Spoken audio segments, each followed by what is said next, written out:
بسم اللہ الرحمن الرحیم ان الحمد للہ نحمده ونستعینه ونستغفره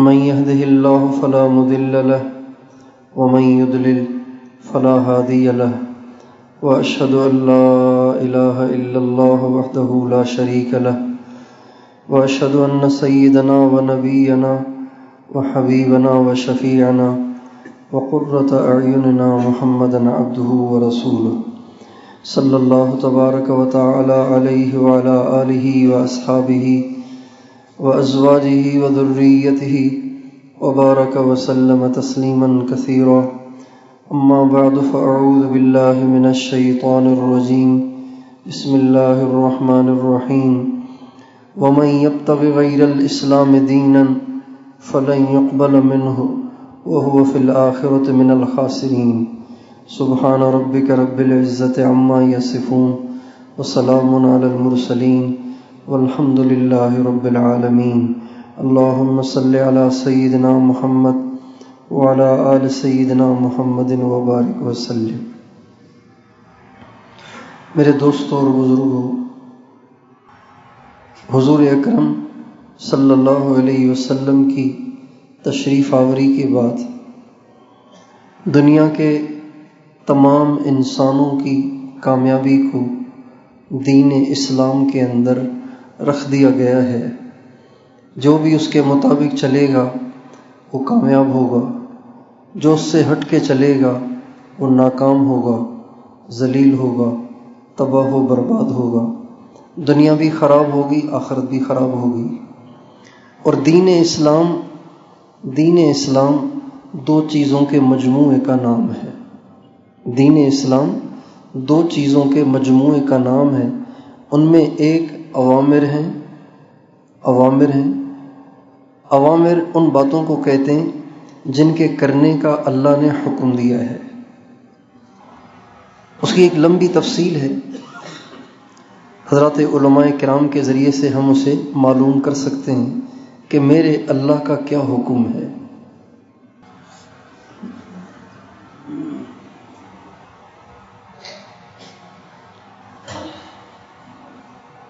آج ہم مسلمانوں کے دلوں سے اس کی تڑپ اور طلب ختم ہو گئی ہے کہ ہم یہ معلوم کریں کہ میرے اللہ کیا چاہتے ہیں۔ ماں اپنے بچوں سے پوچھتی ہے نا کہ بچوں آج کیا بناؤں، آج تمہارے لیے کیا بناؤں۔ ایک بیوی اپنے خاوند سے پوچھتی ہے کہ فلاں کے ابا آج کیا بناؤں، آج کیا کھائیں گے آپ۔ ہمارے پاس کوئی مہمان آتا ہے تو ہم مہمان سے پوچھتے ہیں کیا بنائیں آپ کے لیے، کیا پیش کریں آپ کو کیا پسند ہے۔ تو مسلمان کو چاہیے کہ علماء کرام سے اور مفتیان کرام سے پوچھے میرا رب مجھ سے کیا چاہتا ہے۔ ہمارے ایک دوست ہیں، ہم لوگ رائے گئے ہوئے تھے تو مرکز سے نکلے، گاڑی میں سوار ہو کے جا رہے تھے تو بازار سے گزرے تو ہمارے ایک ساتھی نے کہا ذرا 2 منٹ صبر کریں، مجھے تھوڑا سا بازار میں کام ہے۔ اس نے کوئی چیزیں لینی تھی، خوشبو لینی تھی، کوئی مسواک لینی تھی، کوئی تسبیح لینی تھی۔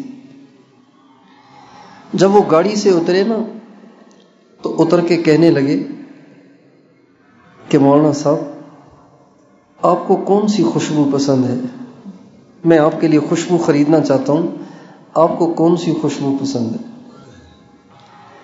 تو مجھے ان کے اس سوال سے بڑا سبق ملا۔ میں نے کہا مجھ سے ایک محبت کرنے والا مجھ سے پوچھتا ہے کہ خوشبو وہ نہیں لاؤں گا جو مجھے پسند ہے، خوشبو وہ لانا چاہتا ہوں جو آپ کو پسند ہے، کیونکہ اس کو مجھ سے محبت ہے۔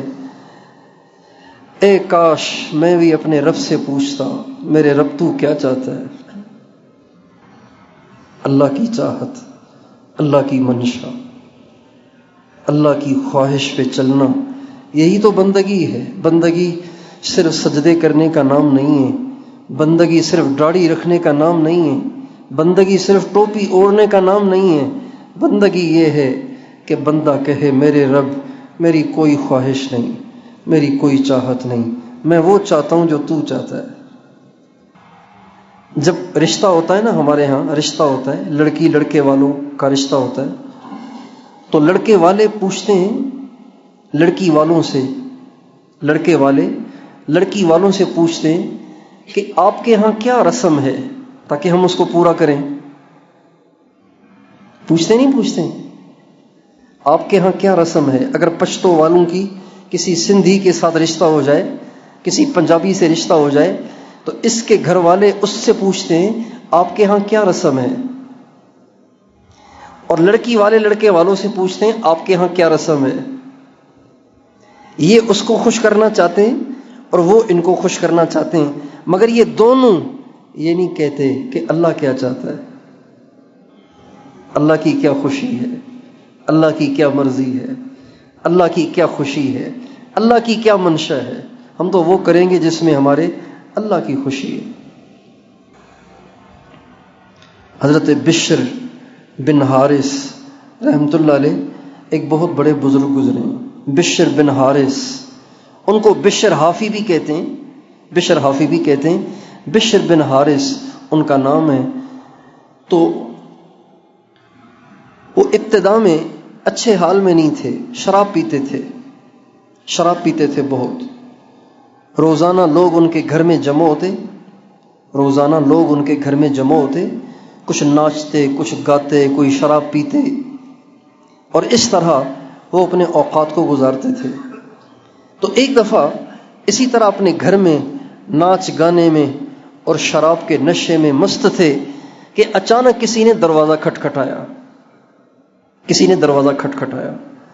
تو بشر نے اپنی لونڈی سے، اپنی باندی سے کہا دیکھو دروازے پہ کون آیا ہے۔ دروازہ کھولا تو کوئی بزرگ کھڑے ہوئے تھے۔ اس نے کہا یہ کس کا گھر ہے؟ کہا بشر کا۔ کہا وہ آزاد ہے یا غلام ہے؟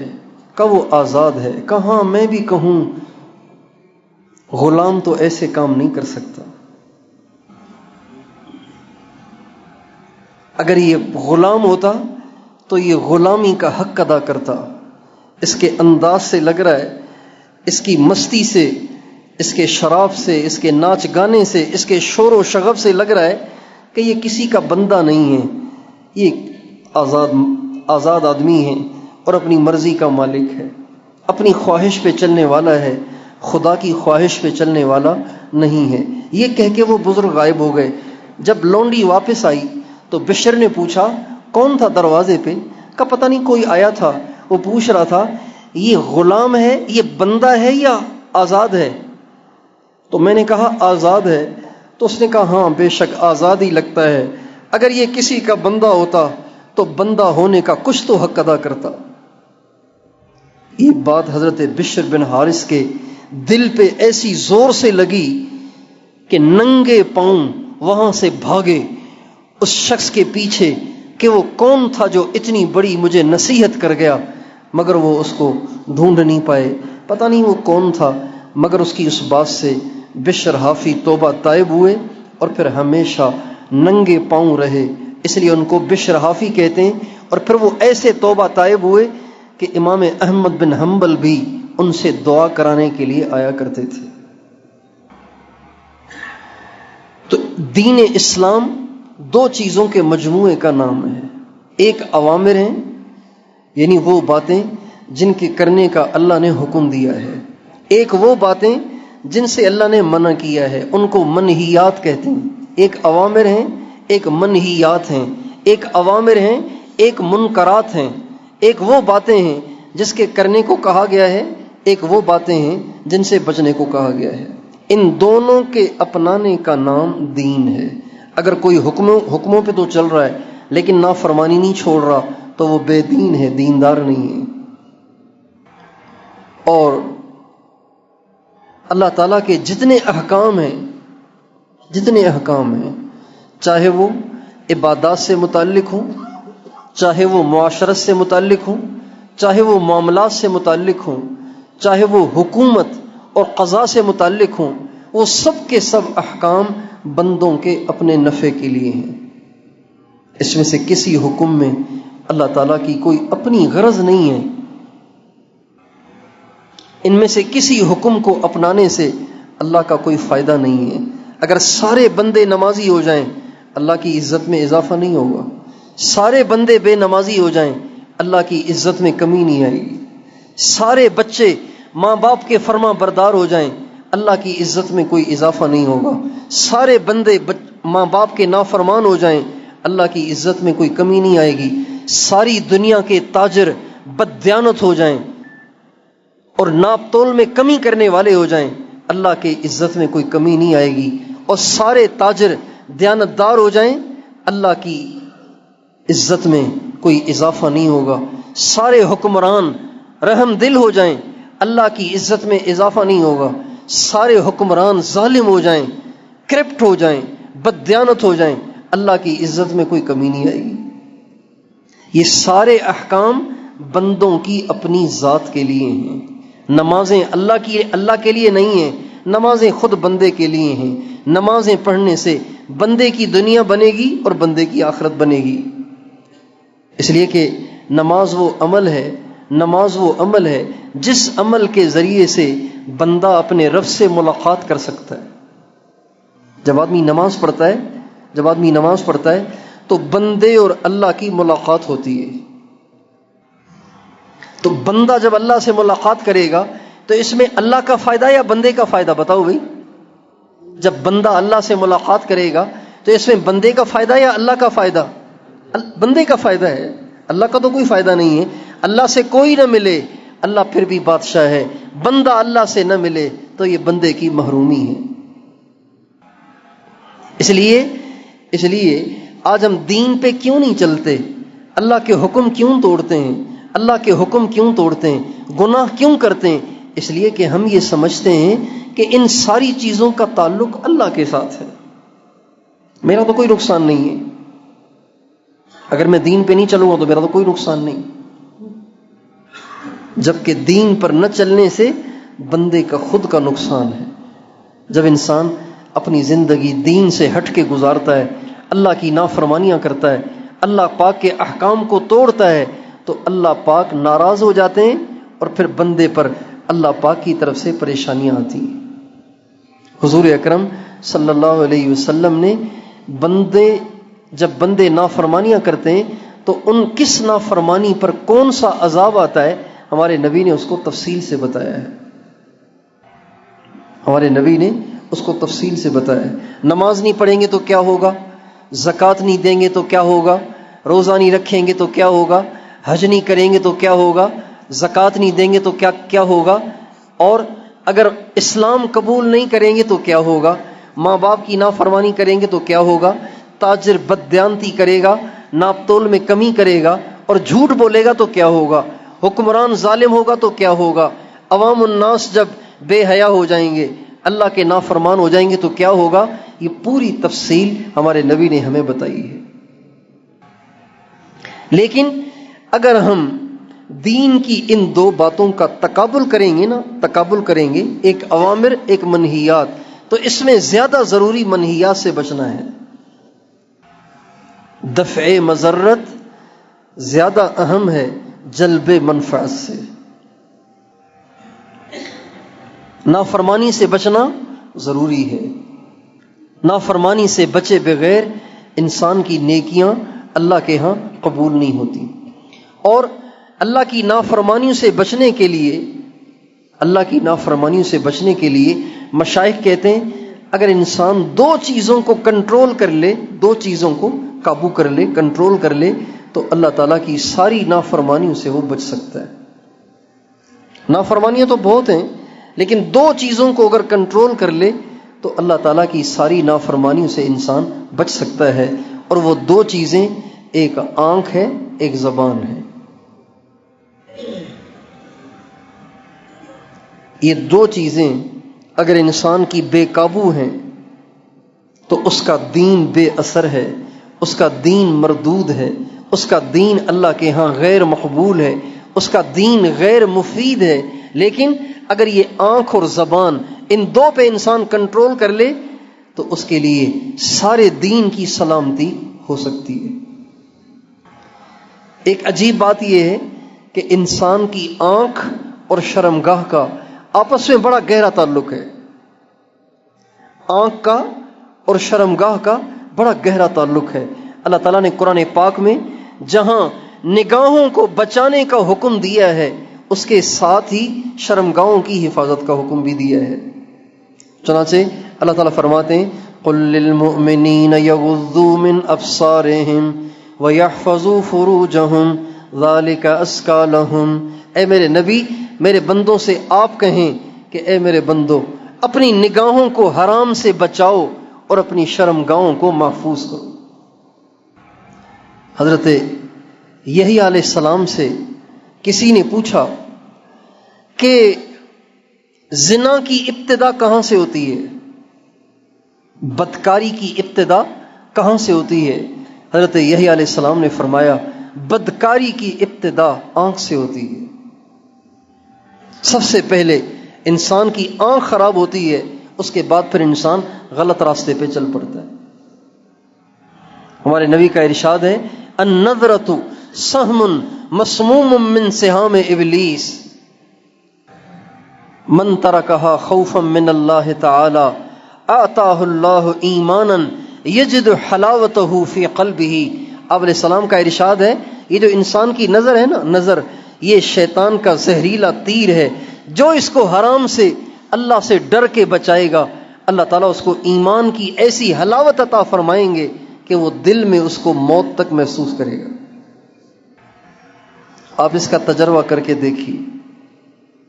ایک دن اپنی نظر کو جھکا کے رکھیں، نہ اٹھائیں سے، جھکا کے رکھیں. آپ اسی ایک دن کے اندر اپنی نماز میں روحانیت محسوس کریں گے، اپنی تلاوت میں لذت محسوس کریں گے، اپنے ذکر میں لذت محسوس کریں گے.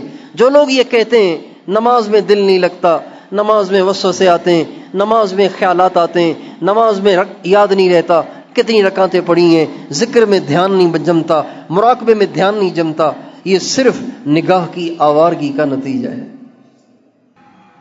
اس لیے اپنی نگاہ کو کنٹرول کرنا، حرام سے بچانا اپنے دین کو بچانے کے لیے ضروری ہے. جس کی نگاہ محفوظ ہے اس کا دین محفوظ ہوگا، جس کی نگاہ آوارہ ہے اس کا دین تباہ ہو جائے گا. اور نگاہ کی آوارگی جب سے یہ موبائل آیا ہے تب سے بہت زیادہ ہو گئی ہے. موبائل کے آنے سے پہلے جو بے دین قسم کے لوگ ہوتے تھے، عیاش اور بدماش قسم کے لوگ ہوتے تھے، وہ برائیاں دیکھتے تھے.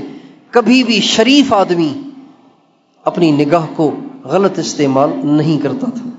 شریف آدمی چاہے وہ نماز نہ بھی پڑھتا ہے لیکن شریف طبیعت کا ہے، اس کی نگاہیں ناپاک نہیں ہوتی تھیں. لیکن جب سے یہ موبائل آیا ہے تو شریف کیا، شریر کیا، دنیا دار کیا، دیندار کیا، مدرسے میں پڑھنے والا طالب علم کیا، داڑھی رکھے ہوئے، سر پہ ٹوپی اور پگڑی رکھے ہوئے، اس کی نگاہیں بھی اس کے قابو میں نہیں رہیں. یہ موبائل اتنی مصیبت ہے، اتنی بڑی مصیبت ہے جس نے ہم سے، ہماری نگاہوں سے حیا کو ختم کر دیا ہے. اور اسی وجہ سے بدکاری اور زنا عام ہو گیا ہے. اس لیے میرے دوستو، گناہوں سے بچنے میں بنیادی چیزیں یہ دو ہیں، ایک نظر کو بچانا، ایک زبان کو بچانا. نظر حرام نہ دیکھے بلکہ فضول بھی نہ دیکھے. حضور اکرم صلی اللہ علیہ وسلم کی مبارک نگاہیں اتنی پاک تھیں کہ حرام تو کیا آپ نے کبھی فضول بھی نہیں دیکھا. صحابہ کہتے ہیں نبی کریم صلی اللہ علیہ وسلم ہر وقت یوں ہوتے تھے. آپ مجھے دیکھیں، سر جھکا ہوا اور نگاہیں گود میں. جب آپ بیٹھے ہوتے تھے تو آپ کی نگاہیں گود میں ہوتی تھی، جب آپ کھڑے ہوتے تھے تو آپ کی نگاہیں سجدے کی جگہ پہ ہوتی تھی. یہ آپ کی زندگی کا مستقل معمول تھا کہ جب آپ بیٹھتے تھے تو آپ کی نگاہ گود میں ہوتی تھی، اور آپ کھڑے ہوتے تھے تو آپ کی نگاہ سجدے کی جگہ ہوتی تھی. اب بتائیے جو اس طرح اپنی نگاہ کو رکھنے کا عادی ہو تو وہ حرام کبھی دیکھ سکتا ہے؟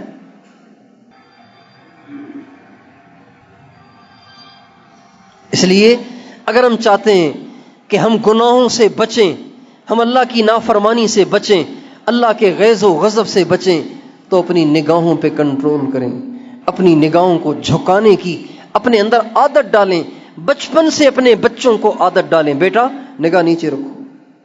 بچہ اگر یوں چل رہا ہے اس کو سمجھائیں، بیٹا مسلمان یوں نہیں چلتا، مسلمان تو یوں چلتا ہے. اللہ تعالیٰ فرماتے ہیں وَلَا تَمْشِ فِي الْأَرْضِ مَرَحًا إِنَّكَ لَن تَخْرِقَ الْأَرْضَ وَلَن تَبْلُغَ الْجِبَالَ طُولًا. اللہ تعالیٰ فرماتے ہیں زمین پہ گردن اٹھا کے مت چل، اکڑ کے مت چل، اس لیے کہ تو زمین کو پھاڑ نہیں سکتا، پہاڑوں کی چوٹی پہ نہیں پہنچ سکتا. اور یہ جگہ اللہ فرماتے ہیں وَعِبَادُ الرَّحْمَنِ الَّذِينَ يَمْشُونَ عَلَى الْأَرْضِ هَوْنًا وَإِذَا خَاطَبَهُمُ الْجَاهِلُونَ قَالُوا سَلَامًا. رحمان کے بندے وہ ہیں جن میں چند صفات ہیں، ان میں پہلی صفت یہ ہے کہ ان کی گردنیں جھکی ہوتی ہیں. رحمان کے بندوں کی پہلی صفت یہ ہے کہ ان کی گردنیں اٹھی ہوئی نہیں، ان کی گردنیں جھکی ہوتی ہیں. اس لیے میرے دوستو نگاہوں کو جھکانے کا اپنے آپ کو عادی بنانے کی ضرورت ہے. اگر ہم اپنی نگاہوں کو جھکانے کا عادی نہیں بنائیں گے تو کوئی بھی ایسی نگاہ ہماری اٹھ سکتی ہے جو ہمارے دل سے ایمان کی شمع کو بجھا دے. انسان کو کچھ پتہ نہیں چلتا کہ کس وقت اس کا ایمان آگے پیچھے ہو جائے. علامہ ابن قیم رحمۃ اللہ علیہ نے ایک کتاب لکھی ہے الداء والدواء، اس میں ایک واقعہ لکھا ہے. وہ کہتے ہیں مصر میں ایک شخص تھا، بڑا عبادت گزار تھا، بڑا اللہ والا تھا، اذان بھی خود دیتا تھا اور نماز پہلی صف میں اہتمام سے پڑھتا تھا. تو اس زمانے میں اسپیکر نہیں ہوتے تھے، مینار ہوتے تھے، بڑے بڑے منارے ہوتے تھے، ان میں آگے اوپر چڑھ کے اس میں اذان دیتے تھے، اس سے آواز دور دور تک جاتی تھی. کہتے ہیں مصر کا وہ مؤذن جو بڑا عبادت گزار اور بڑا پرہیزگار تھا، ایک دفعہ اذان دینے کے لیے منارے پہ چڑھا تو بے ساختہ اس کی نگاہ آگے پیچھے ہوئی، اور جب نگاہ آگے پیچھے ہوئی تو اس کی نگاہ مسجد کے قریب میں ایک گھر کے اندر پڑی جس میں ایک نصرانی رہتا تھا. اس کی بیٹی اس کے ساتھ رہتی تھی. اس کی بیٹی بڑی حسین خوبصورت تھی. اس مؤذن کی اچانک نگاہ اس لڑکی پہ پڑ گئی. اچانک اس مؤذن کی نگاہ اس لڑکی پہ پڑ گئی جو نصرانی کی بیٹی تھی، عیسائی کی بیٹی تھی. اس لڑکی پہ جو نظر پڑی تو وہ دیکھتا ہی چلا گیا اور ایسا اس کی محبت میں مست ہوا کہ اذان نہیں دی، اذان کے بغیر ہی نیچے اتر آیا اور گیا اس عیسائی کے دروازے پہ. اس کا دروازہ کھٹکھٹایا تو وہ عیسائی باہر نکلا. اس نے کہا کیا کام ہے؟ اس نے کہا آپ کی بیٹی سے شادی کرنا چاہتا ہوں. کہا یہ کیسے ہو سکتا ہے؟ آپ مسلمان ہیں، ہم تو عیسائی ہیں. کہا اگر آپ کہتے ہیں تو میں عیسائی ہو جاتا ہوں. اسی وقت وہ عیسائی ہو گیا اور عیسائی سے کہا اب میری شادی اپنی بیٹی سے کر دیں. چنانچہ جب یہ مسجد کا مؤذن اور پکا نمازی اور لوگوں کے درمیان ایک اللہ والا سمجھا جانے والا شخص عیسائی ہوا تو وہ بڑا خوش ہوا. اسی وقت وہ اس کو گھر کے اندر لے گیا اور ان کا آپس میں نکاح ہوا. اور نکاح پڑھنے کے بعد ابھی رخصتی نہیں ہوئی، ابھی اس نے اس لڑکی کو ہاتھ بھی نہیں لگایا. جب وہ گھر کے اوپر کی منزل پہ جانے لگا، سیڑھی پہ چڑھا، اس کا قدم پھسل گیا اور پلٹ کے زمین پہ گرا اور گردن ٹوٹ گئی اور کفر ہی پہ مر گیا. چڑھا تھا اذان دینے کے لیے لیکن مرتد ہو کر واپس آیا اور ارتداد کی حالت میں دنیا سے چلا گیا. یہ نگاہ کی آوارگی ہے. نگاہ کو جھکانے کا عادی ہوتا تو کبھی بھی اس کی نظر نہ پڑتی. اس وقت ساری دنیا کا باطل مجھے اور آپ کو دین سے ہٹانے کے لیے کمر بستہ ہو چکا ہے. آپ دیکھیں، آپ تو KPK کے لوگ ہیں، ایماندار لوگ ہیں، دیندار لوگ ہیں، لیکن آپ بھی اپنے بازاروں میں یہ سائن بورڈ دیکھیں، ان سائن بورڈوں پہ کون سی تصویریں لگی ہوئی ہیں؟ میں پچھلی دفعہ 6-7 مہینے پہلے یہاں آیا تھا تو مینگورا سے گزر رہے تھے، تو مینگورا شہر میں ایک سائن بورڈ لگا ہوا ہے اور ایک لڑکا لڑکی کی گردن میں باہیں ڈال کے کھڑا ہوا ہے. ایک لڑکا ایک لڑکی کو اپنی باہوں میں لیے کھڑا ہوا ہے اور تصویر لگی ہوئی ہے اتنے بڑے سائن بورڈ پہ. سارا مینگورا وہاں سے گزر رہا ہے اور دیکھ رہا ہے، اور کسی کو ہوش نہیں ہے کہ اس کمپنی والوں سے بات کرے کہ یہ آپ اس تصویر کو لگا کر ہمارے نوجوانوں کو کیا سبق دینا چاہتے ہیں. کسی کو اس کا احساس نہیں ہوا. اس لیے بھائیو، ساری دنیا کا باطل اس وقت کمر بستہ ہے مجھے اور آپ کو دین سے ہٹانے کے لیے. انہوں نے ٹھان لی ہے کہ ہمیں دین سے ہٹانا ہے، اور ہمیں ٹھاننی ہے کہ ہمیں دین سے نہیں ہٹنا. تیار ہیں؟ تیار ہیں؟ دین پہ جمیں گے یا ہٹ جائیں گے؟ بھائی جمیں گے یا ہٹ جائیں گے؟ آپ میری زبان سمجھ رہے نہیں سمجھ رہے؟ دین پر جمیں گے یا ہٹ جائیں گے؟ جمیں گے تب جب آپ کی نگاہیں نیچی رہیں، ورنہ آپ نہیں جم سکتے. اٹھی ہوئی نگاہوں والا دین پہ نہیں جم سکتا. جھکی ہوئی نگاہوں والے کو اللہ اپنی قدرت سے دین پہ جمائے گا. اس لیے کہ اللہ کہتے ہیں قل للمؤمنین یغضوا من ابصارہم ویحفظوا فروجہم ذالک ازکی لہم. اللہ فرماتے ہیں اے میرے نبی آپ ان مردوں سے کہیں اپنی نگاہوں کو جھکائیں. جب یہ جھکائیں گے ان کی شرم گاہیں محفوظ ہوں گی اور ان کا دل پاک ہو جائے گا. ازکی لہم، ان کا دل پاک ہو جائے گا. اپنے بچوں کو، اپنی بچیوں کو، اپنی ذات سے، اپنی بہنوں کو، سب کو اس کا عادی بنائیں کہ ہم نے نگاہیں جھکا کے چلنا ہے. ہم نے نگاہیں جھکا کے چلنا ہے، ہمیں اوپر نہیں اٹھانا. جب سڑک پر کیچڑ ہو، سڑک پر گندا پانی کھڑا ہوا ہو تو کیسے چلا جاتا ہے؟ جس نے نماز پڑھنی ہے، جس نے اپنے کپڑوں کو بچانا ہے، وہ کیسے چلتا ہے؟ وہ اپنے پانچے اوپر اٹھاتا ہے. بھائی اٹھاتا ہے کہ نہیں اٹھاتا؟ کیوں اوپر اٹھاتا ہے؟ ورنہ کپڑے گندے ہو جائیں گے. میرے دوستو، جیسے گندے پانی سے پانچوں کو بچانا ضروری ہے، اس سے زیادہ اپنی نگاہوں کو حرام سے بچانا ضروری ہے. پانچے گندے ہو جائیں گے تو پاک ہو جائیں گے، نگاہیں ناپاک ہو جائیں گی تو دل گندا ہو جائے گا، ایمان کمزور ہو جائے گا، اللہ ناراض ہو جائے گا، شیطان خوش ہو جائے گا. اس لیے آپ اکثر نوجوان ہیں آج ہمارے نوجوان نسل کی اکثریت بدنگاہی کے مرض میں مبتلا ہے. اس لیے اس پہ زور دے رہا ہوں کہ نگاہوں کو جھکائیں، نگاہوں کو جھکائیں. حدیث قدسی میں اللہ تعالیٰ فرماتے ہیں اے آدم کے بیٹے اپنی نظر کو حرام سے بچا، اس لیے کہ جب تو قبر میں آئے گا تو سب سے پہلے کیڑا تیری آنکھ کو کاٹے گا. جب انسان قبر میں جاتا ہے نا تو سب سے پہلے کیڑے کس کو کھاتے ہیں؟ سر کو نہیں کھاتے، سب سے پہلے آنکھ کو کھاتے ہیں. ان آنکھوں نے کیڑوں کی خوراک بن جانا ہے. ان آنکھوں سے ہم حرام دیکھ کر کیوں اللہ کو ناراض کریں؟ اس لیے میں بھی آپ بھی اس بات کو طے کریں کہ آج کے بعد ہم اپنی نگاہیں ہمیشہ جھکا کے چلیں گے. کون کون نگاہیں جھکا کے چلے گا؟ یہ ہماری تشکیل ہے.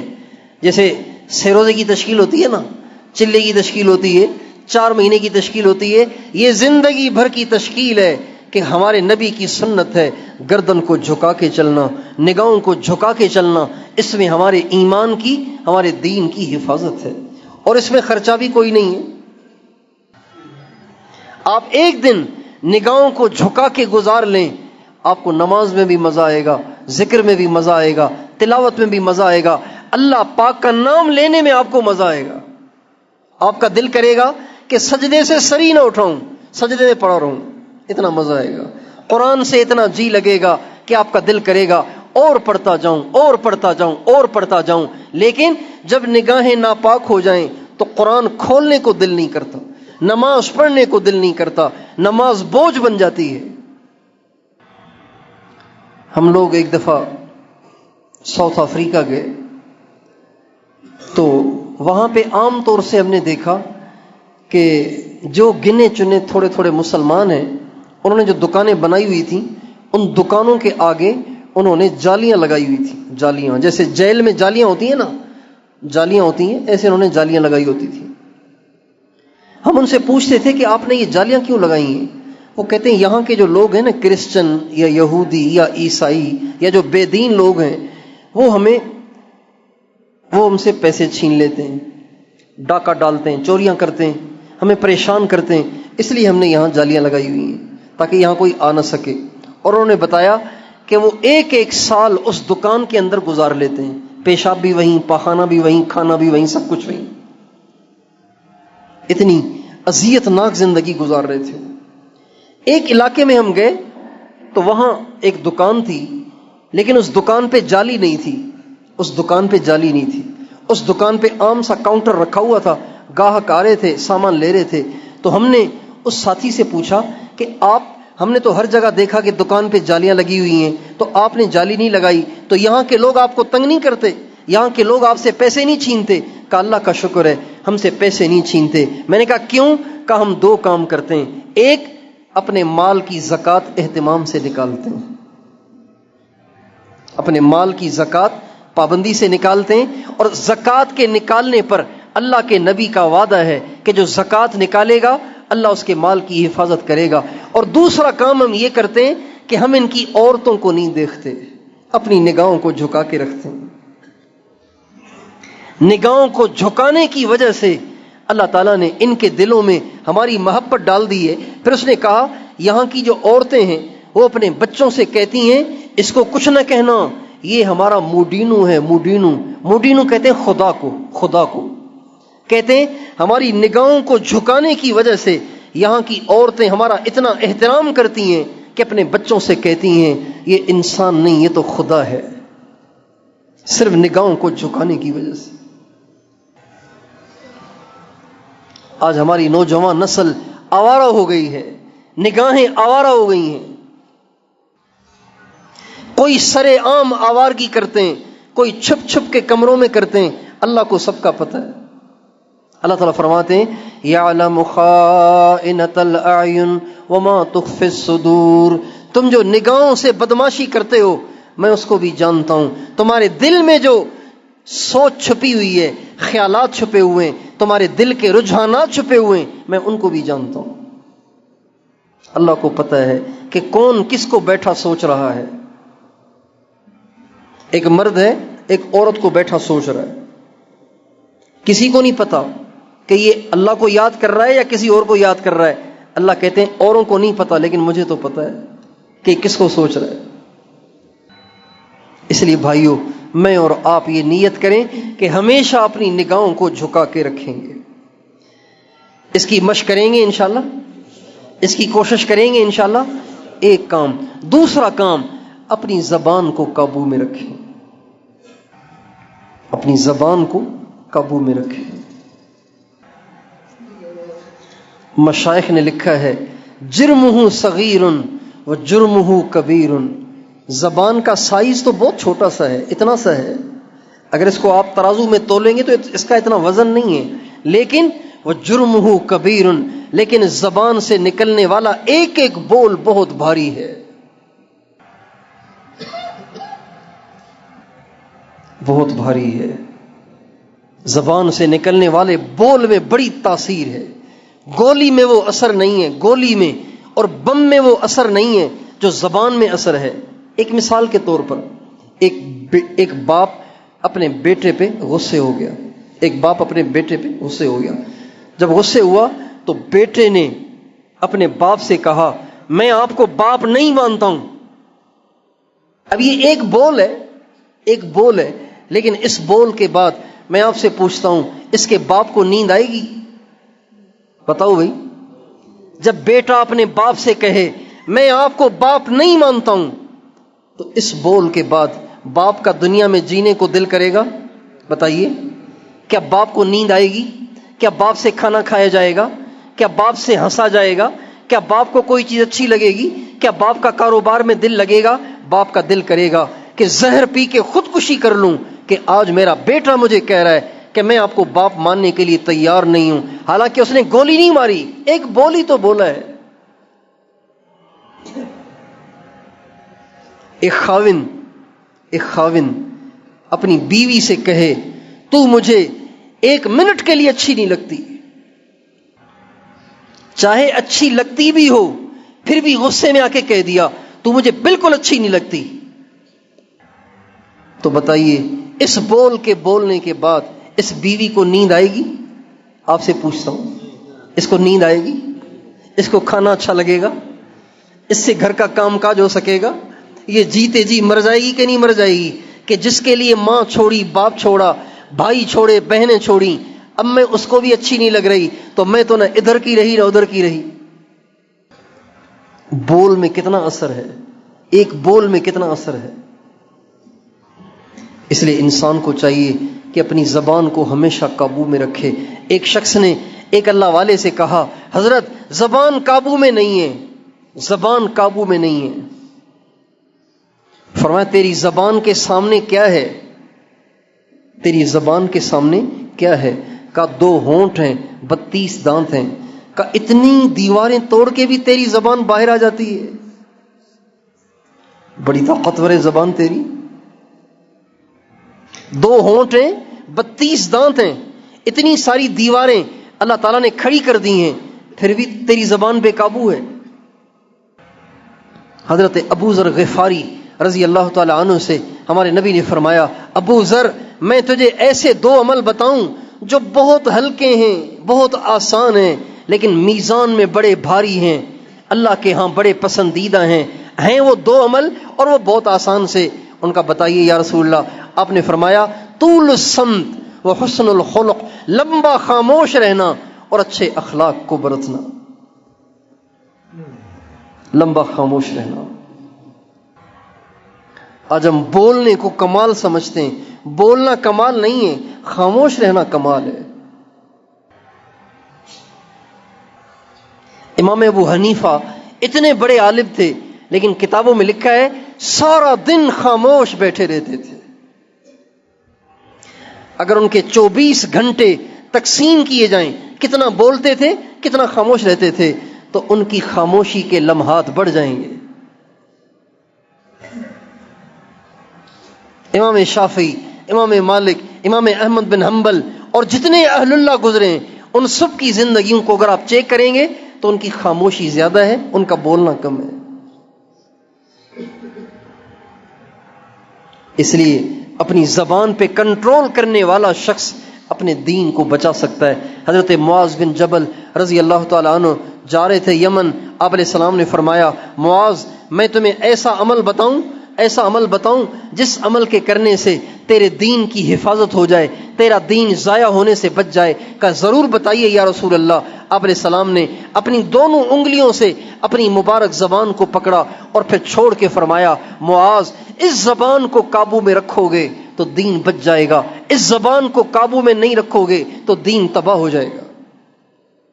کہنے لگے یا رسول اللہ کیا زبان کے بول اتنے نقصان دہ ہیں؟ کیا زبان کے بول اتنے نقصان دہ ہیں؟ آپ نے فرمایا ہاں معاذ، اے جبل کے بیٹے معاذ، کل قیامت کے دن سب سے زیادہ لوگوں کو جہنم میں لے جانے والی یہ زبان ہی تو ہوگی۔ ایک آدمی نے کہا یا رسول اللہ سب سے زیادہ لوگوں کو جہنم میں لے جانے والی کون سی چیز ہوگی؟ فرمایا سب سے زیادہ جہنم میں لے جانے والی 2 چیزیں، ایک زبان، ایک شرمگاہ ہوگی۔ سب سے زیادہ جو لوگ جہنم میں جائیں گے یا تو زبان کی وجہ سے جائیں گے یا شرمگاہ کی وجہ سے جائیں گے۔ اس لیے ہم اپنی زبانوں کو کنٹرول کریں، بولتے وقت اپنی زبان کو کھلا نہ چھوڑ دیں کہ جو منہ میں آئے کہہ دیں، سوچ سمجھ کے بولا کریں۔ اگر ہم سوچ سمجھ کے بولیں گے، اپنی زبان پہ کنٹرول کریں گے، اپنی نظر پہ کنٹرول کریں گے، ہمارے سارے دین کی حفاظت ہو جائے گی۔ اور جب دین کی حفاظت ہوگی تو اللہ ہماری دین کی برکت سے دنیا بھی بنائے گا، آخرت بھی بنائے گا۔ آج بہت سا دیندار طبقہ ہے کہ جو نگاہوں کے بارے میں بھی کوتاہی برت رہا ہے اور زبان کے بارے میں بھی کوتاہی برت رہا ہے۔ ہیں تو دیندار، ہیں تو پہلی صف کے نمازی، تبلیغ میں وقت لگا رہے ہیں، مدرسے میں پڑھ رہے ہیں، مدرسے میں پڑھا رہے ہیں، لیکن غیبت کرتے رہتے ہیں، جھوٹ بولتے رہتے ہیں، دھوکہ دیتے رہتے ہیں، اور اوروں کی دل آزاری کرتے رہتے ہیں، اوروں پہ تبصرے کرتے رہتے ہیں، اوروں کے کیڑے نکالتے رہتے ہیں. ایسے لوگوں کا دین انہی کے ہاتھوں ضائع ہو جاتا ہے.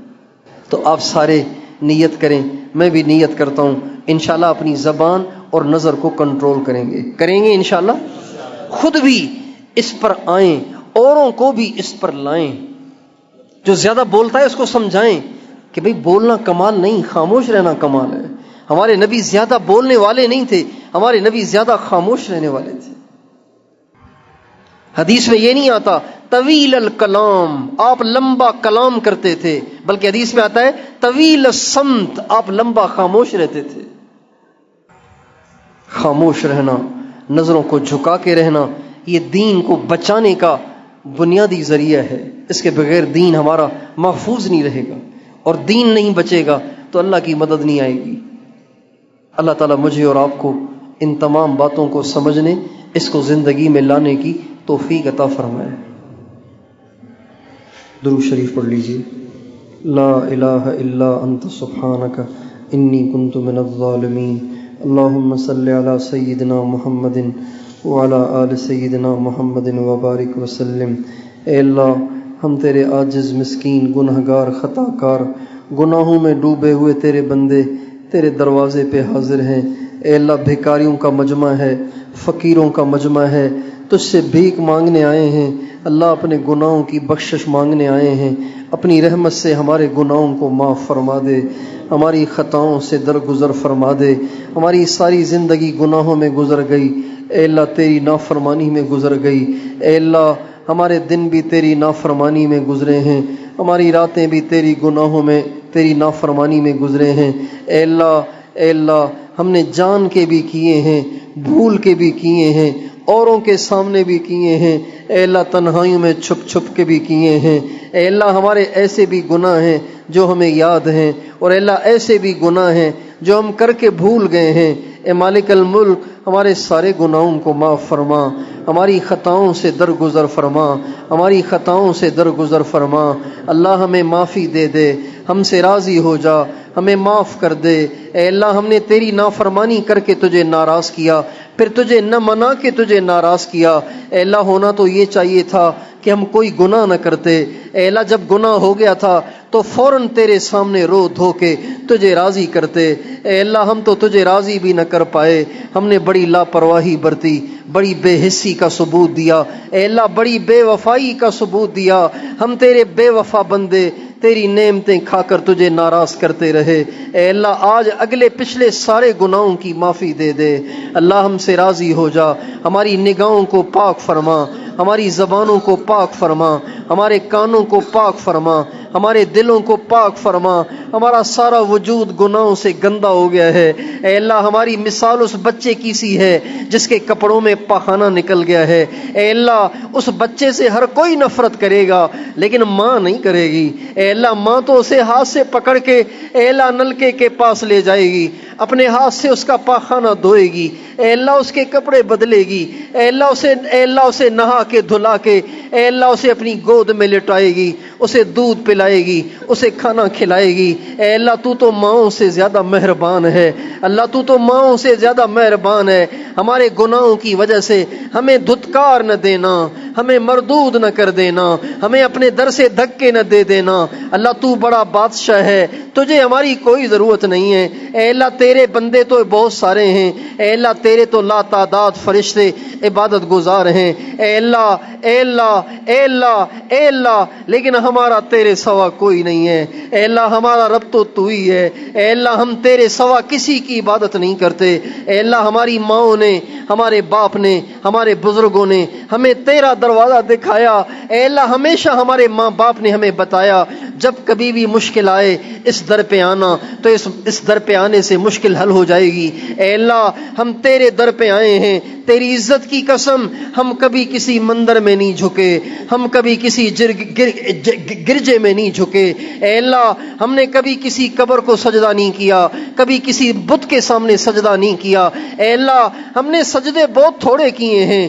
بڑے بے جان کیے ہیں، لیکن ایک بات ہے کہ ہم نے سجدہ جب بھی کیا ہے تو تجھی کو کیا ہے۔ اے اللہ تجھے پتہ ہے ہمارا تیرے سوا کوئی نہیں ہے۔ اے اللہ ہم لاوارث ہیں، اے اللہ ہم یتیم ہیں، ہمارا کوئی نہیں ہے، ہم بے سہارا ہیں اور بے سہاروں کا تو ہے۔ اے اللہ ہمارے گناہوں کو معاف فرما، ہماری خطاؤں سے درگزر فرما، ہم سے راضی ہو جا، ہم سے راضی ہو جا، ہم سے راضی ہو جا۔ اے اللہ ہم پہ آئی ہوئی ساری پریشانیاں ہمیں بتا رہی ہیں کہ تو ہم سے روٹھا ہوا ہے، اے اللہ تو ہم سے ناراض ہو گیا ہے۔ اے اللہ یہ مہنگائی اور اے اللہ یہ سیلاب اور یہ آندھیاں اور یہ بے موسم بارشیں اور یہ زلزلے اور یہ ظلم و ستم اور یہ بدامنی اور یہ ہر طرف قتل و غارت اور اے اللہ یہ سارے برے حالات ہمیں بتا رہے ہیں کہ تو ہم سے ناراض ہو گیا ہے۔ یہ تھوڑا سا مجمع تیرے سامنے جولی پھیلا کے،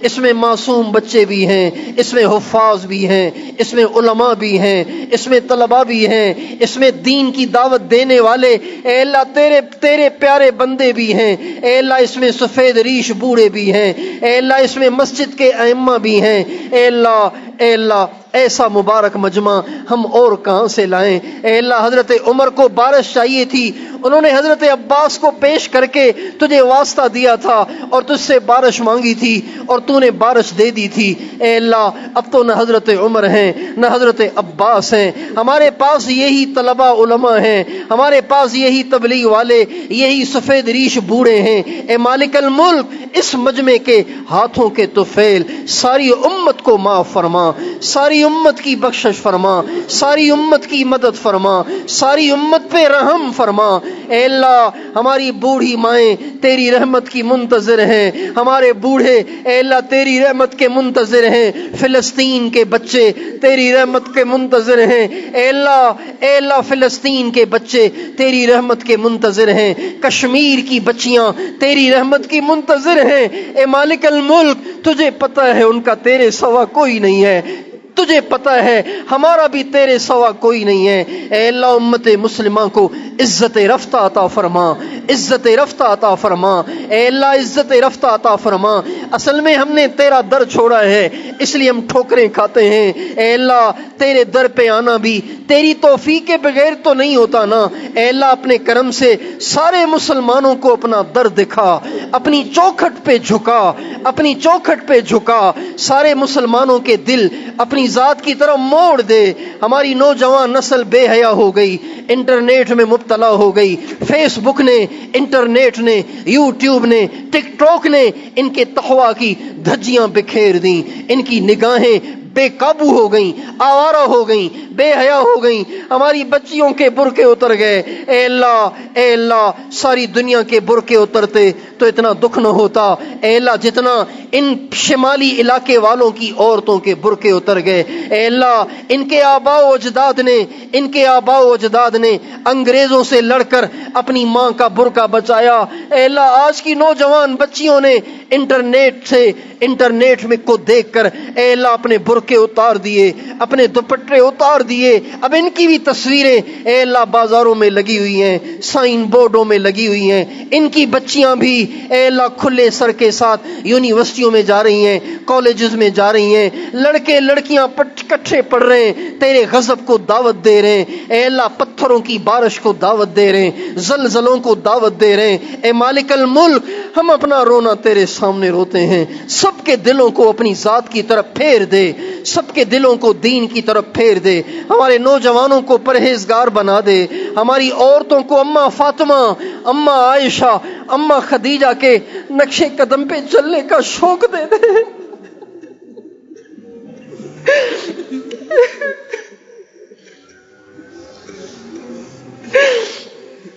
اے اللہ ہماری ماں بہنوں بچیوں کو اما فاطمہ، اما خدیجہ، اما عائشہ کے نقش قدم پہ چلنے کا شوق دے دے اللہ، ان کے نقش قدم پہ چلنے کا ان کو شوق دے دے اے اللہ۔ ان کی دادیوں نانیوں نے جو بڑے بڑے ٹوپی والے برقعے پہنے، ان ساری بچیوں کو وہ برقعے پہنا دے اللہ، وہ برقعے دوبارہ پہنا دے، یہ کالے برقعے بھی ختم کر دے، وہ ہماری بڑی عورتوں والے سفید برقعے اے اللہ وہ خاکی برقعے، وہ ٹوپی والے برقعے وہ دوبارہ رائج فرما، وہ دوبارہ رائج فرما، فحاشی کو ختم فرما، اوریانی کو ختم فرما، ہماری نوجوان نسل ہمیں واپس کر دے، ہماری بے بسی ہے اے اللہ، نوجوان نسل ہمارے ہاتھوں سے چھن گئی، ہمارے ہاتھوں سے چلی گئی، ہم ان کو ناچتا دیکھ رہے ہیں، ہم ان کو ڈانس کرتا ہوا دیکھ رہے ہیں، ہم ان کے ہاتھوں میں بڑے بڑے موبائل اور لڑکیوں سے گپیں لگاتے ہوئے دیکھ رہے ہیں، ہمارا جگر پارا پارا ہے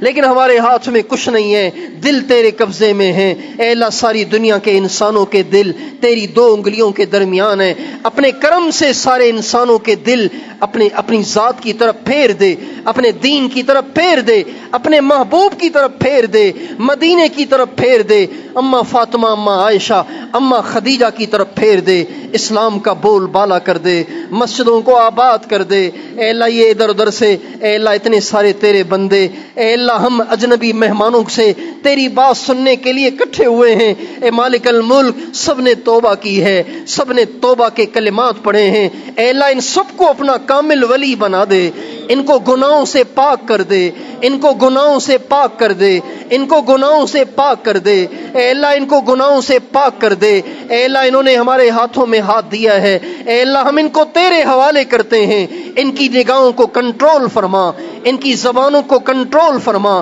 ان کی شرمگاہوں کو حرام سے بچا اے اللہ، ان کے دلوں کو حرام سے بچا، ان کے دلوں کو اپنی محبت سے لبریز کر دے، ان سب کو صاحب نسبت بنا دے اے اللہ۔ اس علاقے میں صاحب نسبت مجمع تیار فرما اے اللہ، اپنی بارگاہ کی مقبول خانقاہ تیار فرما اے اللہ۔ اس مدرسے کو دن دگنی رات چگنی ترقی عطا فرما اے اللہ۔ اس مدرسے کا نام میرے شیخ کے نام پر ہے، میرے محبوب کے نام پر ہے اے اللہ۔ اس مدرسے کو ہمارے شیخ کے اے اللہ ساری فیوز و برکات اور روحانیت عطا فرما، نسبت عطا فرما، یہاں پڑھنے پڑھانے والوں کو سب کو صاحب نسبت بنا دے، کامل تقوی دے دے، نور نسبت دے دے، ان کو علماء ربانیین بنا دے اے اللہ۔ اس علاقے میں اور بھی جتنے مدارس ہیں ان سارے مدارس کو قبول فرما، خانقاہیں قائم فرما، خانقاہیں قائم فرما، بچے بچے کو دین کا دائی بنا، روزانہ کی محنت ہر مسجد میں چالو فرما، روزانہ کی محنت ہر مسجد میں چالو فرما، ساری دنیا کے ویزے کھول دے اے اللہ، ہماری جماعتیں ساری دنیا کے کونے کونے میں پہنچا دے اے اللہ۔ علماء حق کی حفاظت فرما، اقامت دین کے لیے ان کی کوششوں کو کامیاب بنا اے اللہ۔ ہمارے اس پیارے ملک کی حفاظت فرما، اس کی سرحدات کی حفاظت فرما، سرحد پہ کھڑی ہوئی افواج کی حفاظت فرما اے اللہ۔ شر پسندوں کو ہدایت عطا فرما، بے ہدایتوں کو دفع دور فرما، اس ملک کو امن کا گہوارہ بنا، اس کی مہنگائی کو ختم فرما، غریب کے لیے بچے کو روٹی دال کھلانا اے اللہ مشکل ہو گیا ہے، غریب جائے تو کہاں جائے اے مالک الملک، تیرے سوا کوئی نہیں ہے، یہ ملک تیرے نام پہ بنا ہے، تو ہی اسے خوشحال کر دے، اسے خوشحال کر دے، اسے دین کا مرکز بنا دے، اسے اسلام کا مرکز بنا دے، اسلام کا قلعہ بنا دے اے اللہ۔ جو اس ملک کے اور اسلام کے دشمن ہیں ان کو ہدایت دے دے، بے ہدایتوں کو دفع دور کر دے، بیماروں کو صحت دے دے، مقروضوں کے قرضے اتار دے، بے گھروں کو گھر دے دے، جن بچے بچیوں کے رشتے نہیں ہو رہے ان کے خیر والے رشتے کرا دے اے اللہ۔ بے اولادوں کو نیک صالح اولاد دے دے، جن کی اولادیں بگڑ گئی ان کو نیک صالح بنا دے، ہمارے بچوں کو قرآن پاک کا پکا حافظ بنا اے اللہ۔ دین میں ان کا دل لگا، علم میں ان کا دل لگا، علماء ربانیین بنا، متقیوں کا امام بنا، کروڑوں کی ہدایت کا ذریعہ بنا، دین کا دائی بنا، قیامت تک کے نسلوں کی ایمان کی حفاظت فرما اے اللہ۔ بے قصور قیدیوں کو عافیت سے آزاد فرما اے اللہ۔ اس سارے مجمع کے دلوں میں جو جائز ارمان ہوں پورے فرما، ان کی جائز دعائیں قبول فرما، ان سب کی پریشانیاں دور فرما، تجھے پتہ ہے کس کس کو کیا پریشانی ہے اے اللہ، ان سب کی وہ ساری پریشانیاں دور فرما، جو خیر مانگی وہ بھی عطا فرما، جو ہمارے آقا نے مانگی ان میں سے بھی وافر عطا فرما. جن شرور سے ہمارے آقا نے پناہ مانگی ہمیں بھی پناہ عطا فرما. ہماری دعاؤں کو اپنے محبوب علیہ السلام کی دعاؤں کے طفیل قبول فرما. ہمارے آنے کہنے سننے کو اپنی بارگاہ میں قبول فرما. اپنے محبوب کی خوشنودی کا باعث بنا. آمین. وصلی اللہ علی النبی الکریم وعلی آلہ وصحبہ اجمعین. سبحان ربک رب العزۃ عما یصفون وسلام علی المرسلین والحمد للہ رب العالمین. سبحان اللہ وبحمدہ سبحانک اللہم وبحمدک نشہد ان لا الہ الا انت نستغفرک ونتوب الیک. آمین آمین آمین برحمتک یا ارحم الراحمین.